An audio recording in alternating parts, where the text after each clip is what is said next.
The Book of Joshua. Joshua chapter 1. After the death of Moses, the servant of the Lord said to Joshua, son of Nun, Moses' assistant, Moses, my servant, is dead. Now then, you and all these people, get ready to cross the river Jordan into the land I am about to give to them, to the Israelites. I will give you every place where you set your foot, as I promised Moses.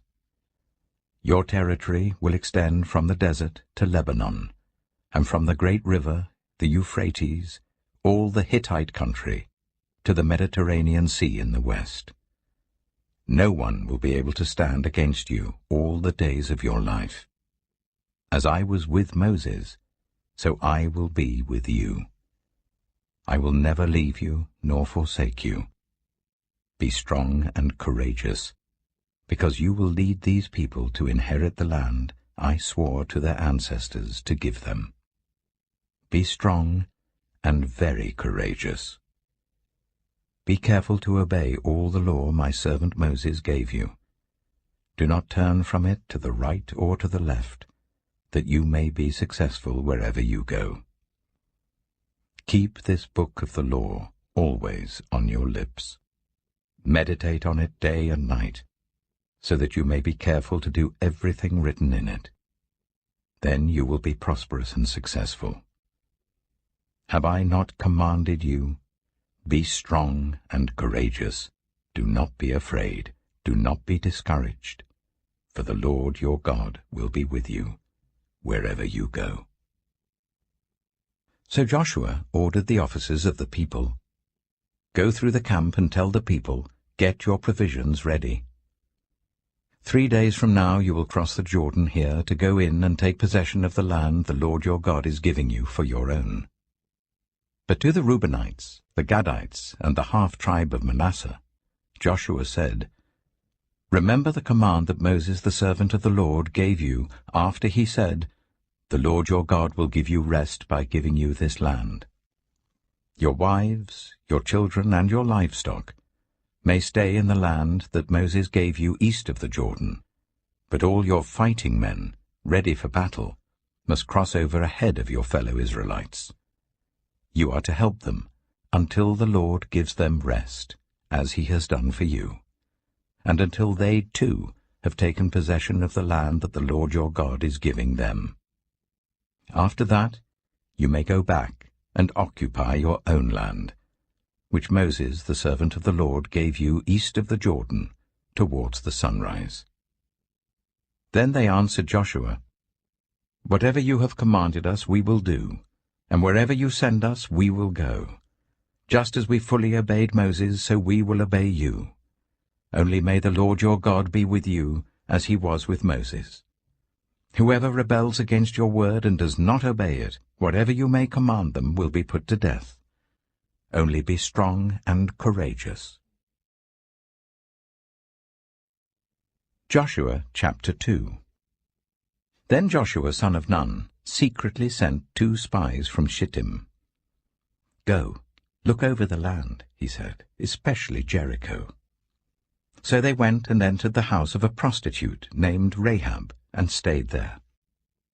The king of Jericho was told, Look, some of the Israelites have come here tonight to spy out the land.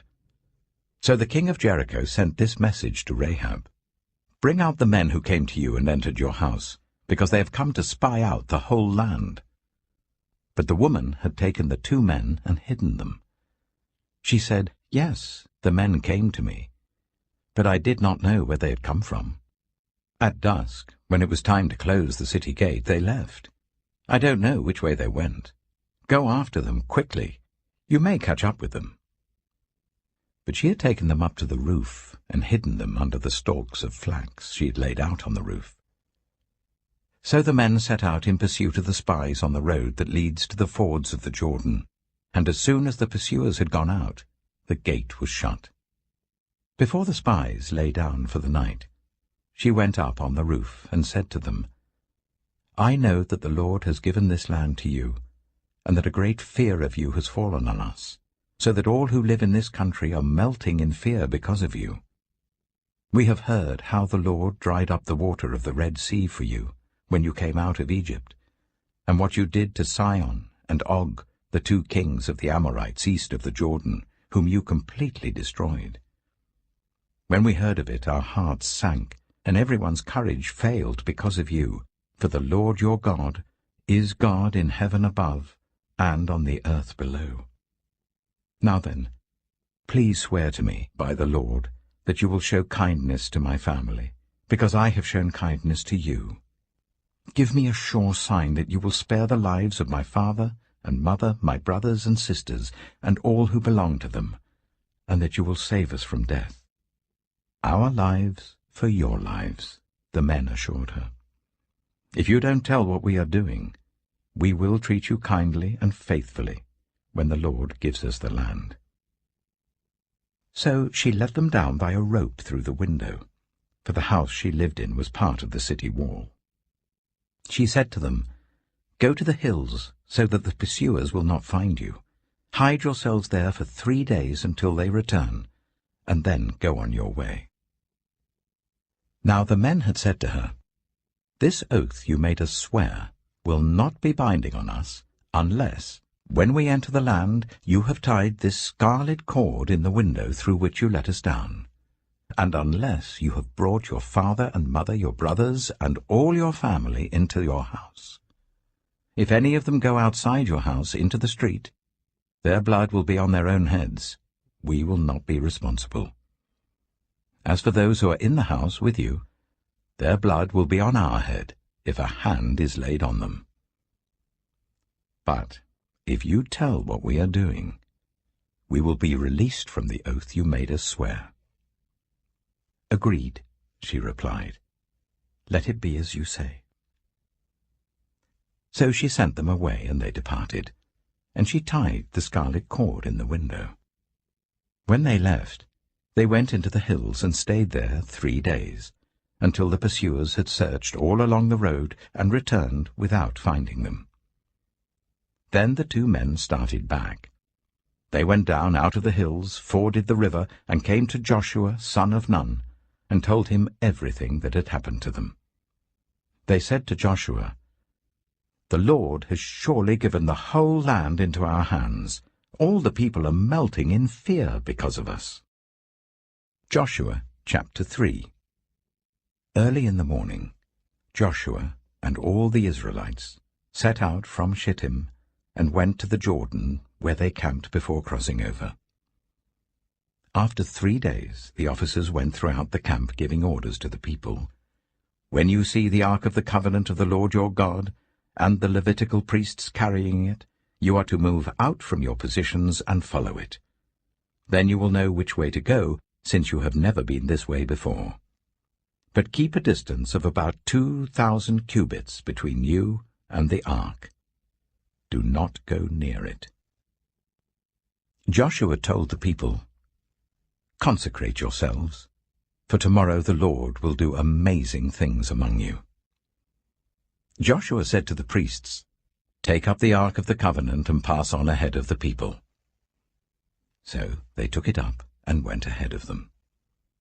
And the Lord said to Joshua, "Today I will begin to exalt you in the eyes of all Israel, so that they may know that I am with you, as I was with Moses. Tell the priests who carry the Ark of the Covenant, when you reach the edge of the Jordan's waters, go and stand in the river." Joshua said to the Israelites, "Come here and listen to the words of the Lord your God. This is how you will know that the living God is among you, and that he will certainly drive out before you the Canaanites, Hittites, Hivites, Perizzites, Girgashites, Amorites, and Jebusites. See, the Ark of the Covenant of the Lord of all the earth will go into the Jordan ahead of you. Now then, choose 12 men from the tribes of Israel, 1 from each tribe. And as soon as the priests who carry the Ark of the Lord of all the earth, set foot in the Jordan, its waters flowing downstream will be cut off and stand up in a heap." So when the people broke camp to cross the Jordan, The priests carrying the Ark of the Covenant went ahead of them. Now the Jordan is in flood all during harvest.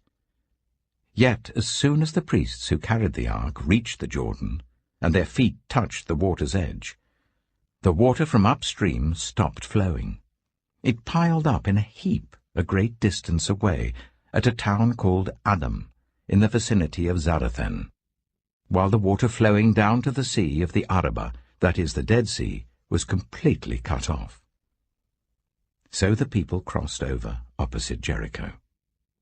The priests who carried the Ark of the Covenant of the Lord stopped in the middle of the Jordan and stood on dry ground, while all Israel passed by until the whole nation had completed the crossing on dry ground. Joshua chapter 4.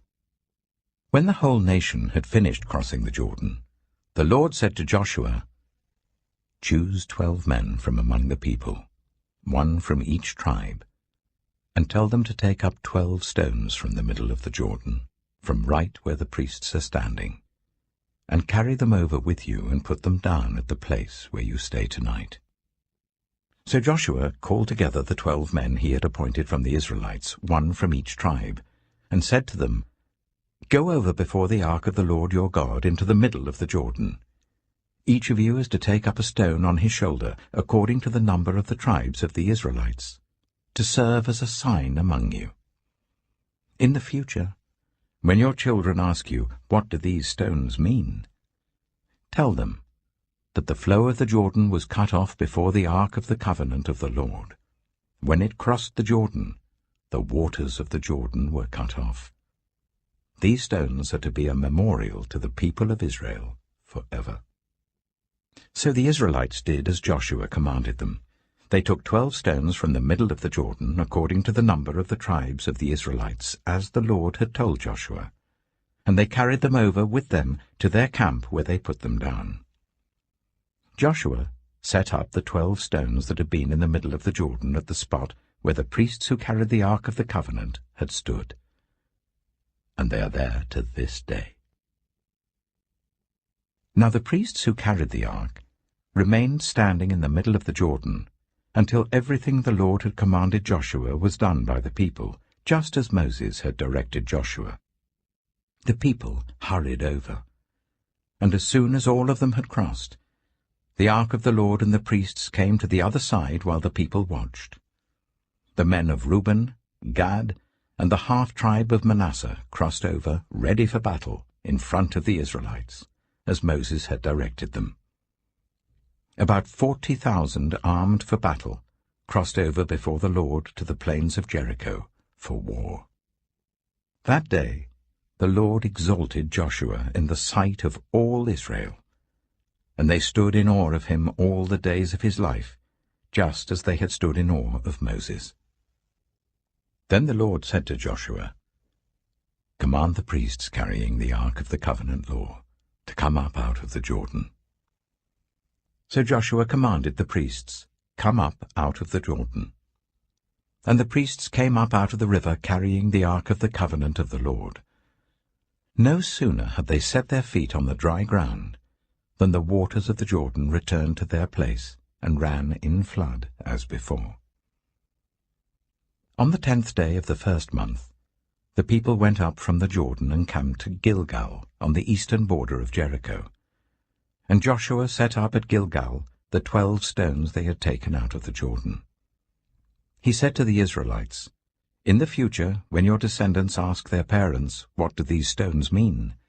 tell them, 'Israel crossed the Jordan on dry ground.' For the Lord your God dried up the Jordan before you until you had crossed over. The Lord your God did to the Jordan what he had done to the Red Sea, when he dried it up before us until we had crossed over. He did this so that all the peoples of the earth might know that the hand of the Lord is powerful, and so that you might always fear the Lord your God." Who is going to harm you if you are eager to do good? But even if you should suffer for what is right, you are blessed. Do not fear their threats. Do not be frightened. But in your hearts revere Christ as Lord. Always be prepared to give an answer to everyone who asks you to give the reason for the hope that you have. But do this with gentleness and respect, keeping a clear conscience, so that those who speak maliciously against your good behavior in Christ may be ashamed of their slander. For it is better, if it is God's will, to suffer for doing good than for doing evil. For Christ also suffered once for sins, the righteous for the unrighteous, to bring you to God. He was put to death in the body, but made alive in the spirit. After being made alive, he went and made proclamation to the imprisoned spirits, to those who were disobedient long ago when God waited patiently in the days of Noah, while the ark was being built. In it, only a few people, 8 in all, were saved through water, and this water symbolizes baptism that now saves you also. Not the removal of dirt from the body, but the pledge of a clear conscience towards God. It saves you by the resurrection of Jesus Christ, who has gone into heaven and is at God's right hand, with angels, authorities, and powers in submission to him.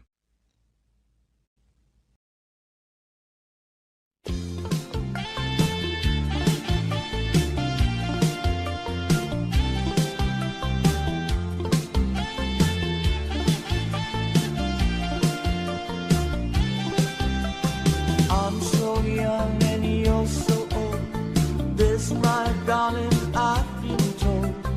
I don't care just what they say, 'cause forever I will pray.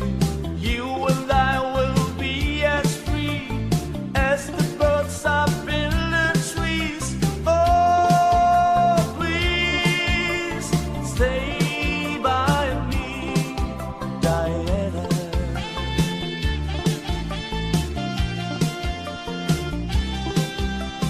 Thrills I get when you hold me close. Oh, my darling, you're the most. I love you, but do you love me? Oh, Diana, can't you see? I love you with all my heart, and I hope we'll never part. Oh, please stay with me, Diana.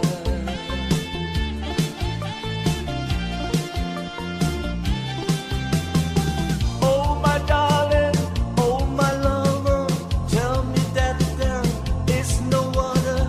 I love you with my heart. Oh, oh, oh, oh, oh, oh, oh, oh.